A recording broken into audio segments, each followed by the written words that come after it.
जय साथियों, खेल और साहित्य शिक्षा में आपका एक बार फिर स्वागत है। हम इससे पहले टूर्नामेंट के विषय में बता रहे थे आप सभी लोगों को कि टूर्नामेंट के प्रकार। तो टूर्नामेंट 4 प्रकार के होते हैं। पहला नॉकआउट टूर्नामेंट, दूसरा है लीग टूर्नामेंट, तीसरा है नॉकआउट कॉम्बिनेशन टूर्नामेंट।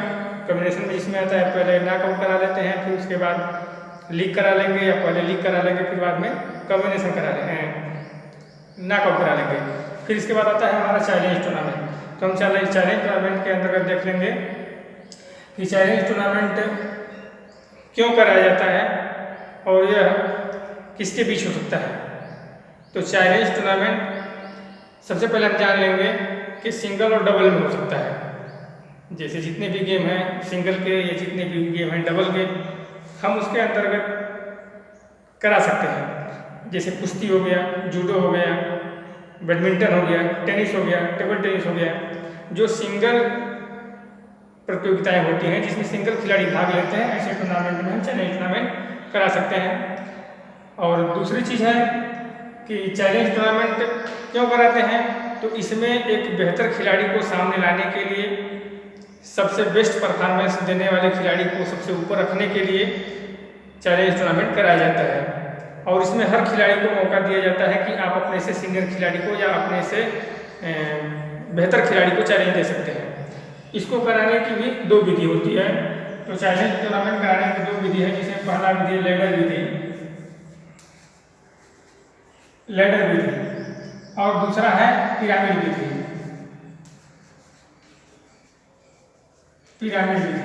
अब लैडर विधि के अंदर हम देख लेंगे कि लैडर विधि में हमारा जो फिक्सर है वो इस प्रकार से बनेगा।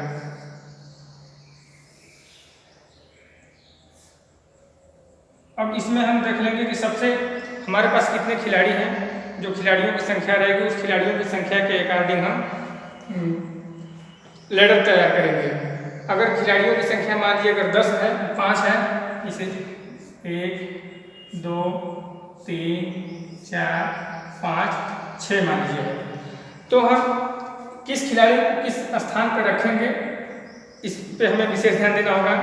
तो स्थान पर रखने के लिए उसके पूर्व में जो उसका परफॉर्मेंस रहेगा, पूर्व में जो वो अपना प्रतियोगिता में जैसा परफॉर्मेंस किया रहेगा उसके अनुसार रखते हैं, या हम उसे लॉटरी विधि से भी तैयार करते हैं। अगर किसी खिलाड़ी के परफॉर्मेंस के बारे में नहीं जानकारी है और वो खिलाड़ी सम्मिलित हो रहा है, हमें चैलेंज टूर्नामेंट कराना है, तो हम लॉटरी के माध्यम से हम उसको इसमें रखेंगे।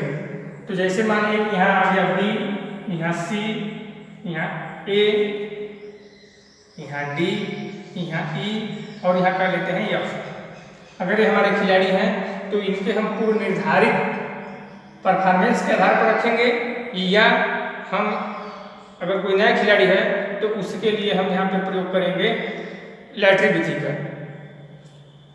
अब देख लेते हैं चैलेंज कैसे होता है कि F जो है चैलेंज दे सकता है E को, E चैलेंज कर सकता है D को, D चैलेंज कर सकता है A को, A चैलेंज कर सकता है C को, और C कर सकता है B को। इस तरह से चैलेंज के माध्यम से जो सबसे ऊपर खिलाड़ी जाएगा वह सबसे बेस्ट होगा।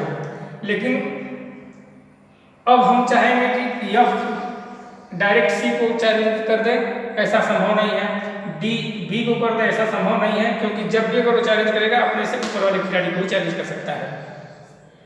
जैसे D अगर कर सकता है तो A को करेगा, और D और A का मैच कराया जाएगा, और D और A में जो जीत जाता है, अगर मान लीजिए D जीत जाता है तो D हो जाएगा A के स्थान पर और A हो जाएगा D के स्थान पर।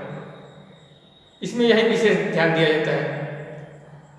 हम फिर आगे देख लेते हैं कि A चैलेंज देगा C को, C चैलेंज दे सकता है B को, और सबसे लास्ट में जैसे कि D आ गया अगर B के स्थान पर, तो B सबसे ऊपर हो गया। और उसमें चैलेंज भी वही देगा जो खिलाड़ी जिस खिलाड़ी से हार चुका है, फिर दोबारा वह चैलेंज नहीं कर सकता, क्योंकि चैलेंज एक बार स्वीकार किया जाएगा, दोबारा नहीं किया जा सकता। और इसमें चैलेंज देने के बाद में ये भी ध्यान दिया जाता है कि अगर D मान लीजिए कि A को चैलेंज करके जीत जाता है, फिर यहाँ से C को चैलेंज करके जीत जाता है, फिर B को चैलेंज करके जीत जाता है, तो D सबसे ऊपर हो जाएगा। इससे हारी हुई जैसे B नीचे आ गया, C नीचे आ गया और ए नीचे आ गया तो यह दोबारा उसे चैलेंज नहीं कर सकते हैं, सिर्फ एक चांस ही मिलेगा चैलेंज करने के लिए। तो इस तरह से जो खिलाड़ी सबसे ऊपर रहेगा वो सबसे बेस्ट खिलाड़ी समझा जाएगा। अब दूसरी इसमें विधि होती है पिरामिड विधि। लेकिन एक बात और समझना है कि अगर मान लीजिए यफ अगर ई को चैलेंज कर रहा है, अगर यह जो यफ टीम है, यफ टीम अगर ई को चैलेंज कर दे रहा है तो ई को जवाब देना होगा। वो समय निर्धारित होता है 2 दिन के अंदर।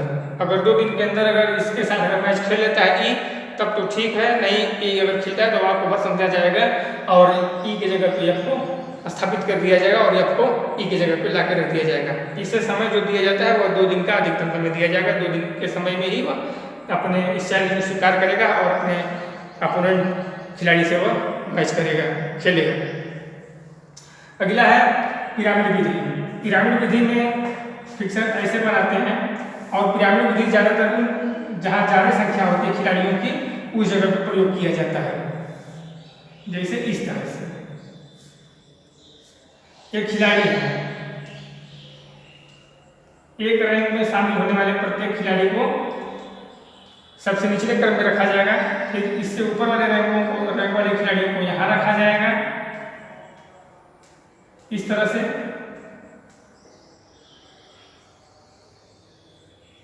ऐसे अब इसमें ध्यान देना होगा कि जो खिलाड़ी है पहले अपने ही ग्रुप के खिलाड़ियों से वह मैच खेलेगा। अगर अपने ग्रुप के खिलाड़ियों से अगर मैच खेल के और जीत जाता है तो फिर ऊपर के खिलाड़ी को चैलेंज देगा।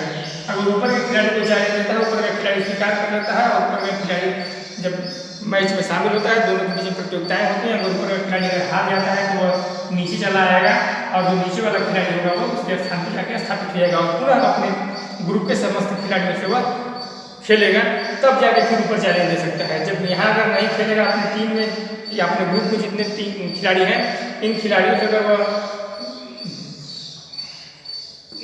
खेलता है, जीतता है, तभी जाके अपने से ऊपर वाले को चैलेंज दे सकता है। अगर अपने खिलाड़ियों से अगर हार जाता है तो चैलेंज नहीं दे सकता है। तो इसमें से जो टीम जीतती है या जो खिलाड़ी जीतता है सबसे, वो ऊपर को चैलेंज देगा, ऊपर वाला जीतेगा, ऊपर वाला चैलेंज देगा और फिर सबसे लास्ट में जो जाएगा वही किंग बनेगा।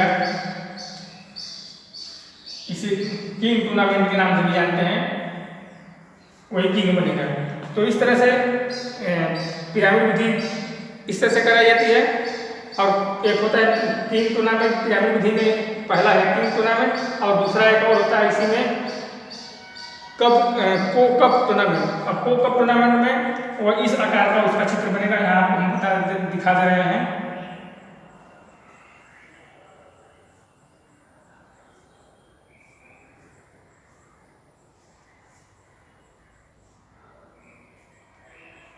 इस तरह से बनेगा।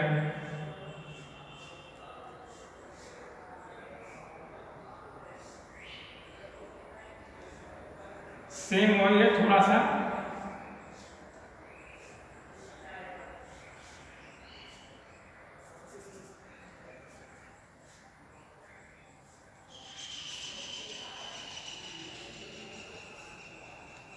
अब यहाँ भी खिलाड़ी रहेंगे, यहाँ भी खिलाड़ी रहेंगे। ऐसे एक खिलाड़ी है, दो और फिर आगे बनेगा ऐसे एक।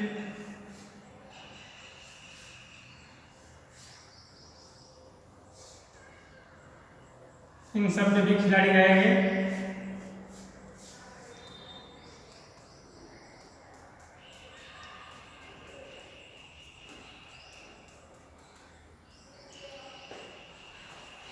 इस ग्रुप का खिलाड़ी पहले अपने समस्त खिलाड़ियों से टूर्नामेंट में या प्रतियोगिता में भाग लेकर खेलेगा, फिर जीतने के बाद अपने ऊपर वाले को चैलेंज देगा, फिर यहाँ से फिर यहाँ आके चैलेंज देगा और इससे खेलेगा। और जो लास्ट में टीका रहता है, यहाँ पे आ जाता है, वही बेस्ट खिलाड़ी होता है, उसकी रैंक सबसे अधिक होती है। तो इस तरह से अपने अपने ग्रुप में पहले खेल लेंगे, फिर अपने ग्रुप में खेलने के बाद में अगर वह विजेता बन जाता है तो फिर अंदर वाले ग्रुप में आके खेलेंगे। अगर इसमें से अगर खेल के अगर जीत जाता है तो फिर अंदर वाले को चैलेंज देगा। तो इस तरह से हम कह सकते हैं कि पिरामिड विधि जो है वह काफ़ी दिनों वाला टूर्नामेंट होता है और वह सिंगल और डबल में ही हो सकता है, टीम में नहीं हो सकता है जिसमें बहुत सी टीमें होती हैं। ऐसे गेमों में इसको करना संभव नहीं है, सिंगल और डबल में हो सकता है। और इसमें एक बेस्ट खिलाड़ी को, एक किंग खिलाड़ी को, एक सबसे बेहतर परफॉर्मेंस देने वाले को, या कह सकते हैं एक बेस्ट खिलाड़ी को चयन करने के लिए चैलेंज टूर्नामेंट का आयोजन किया जाता है कि हमारे यहाँ के जितने भी अगर कुश्ती के या table tennis, badminton, judo, karate के खिलाड़ी हैं, इसमें सबसे बेहतर कौन है उसका चयन करने के लिए चैलेंज टूर्नामेंट का प्रयोग किया जाता है। जय हिंद। फिर हम मिलेंगे अगली वीडियो में, तब तक के लिए धन्यवाद।